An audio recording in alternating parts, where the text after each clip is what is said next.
లో ఫుట్బాల్ పేరు వినిపించగానే టక్కన గుర్తుకొచ్చే పేరు సునీల్ ఛైత్రి.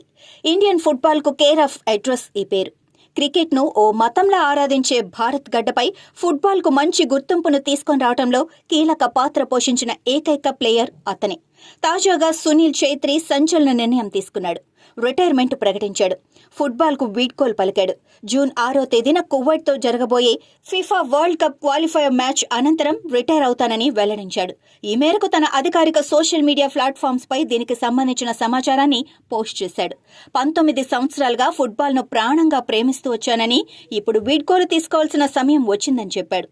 తీవ్రమైన ఒత్తిడి, అంతకు మించిన ఆనందం ఫుట్బాల్ మ్యాచ్ల్లో ఆస్వాదించగలిగానని పేర్కొన్నాడు. ఎప్పుడూ వ్యక్తిగతంగా ఆలోచించలేదని, దేశం కోసం ఆడిన అనేక మ్యాచ్లు తనకు చిరస్మరణీయంగా మిగిలిపోతాయని చెప్పాడు. రిటైర్ కావాలన్న విషయంపై 2 నెలలుగా తర్జన పడుతూ వచ్చానని, మ్యాచ్ ఆడిన ప్రతిసారి ఇదే తన చివరి గేమ్ అవుతుందని భావిస్తూ వచ్చానని వివరించాడు.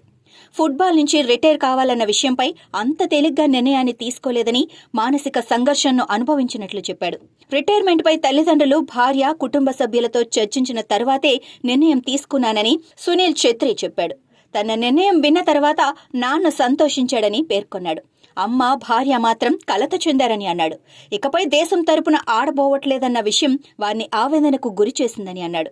జాతీయ జట్టు తరపున ఇప్పటి వరకు 145 మ్యాచ్లను ఆడిన సునీల్ ఛైత్రి 93 గోల్స్ చేశాడు.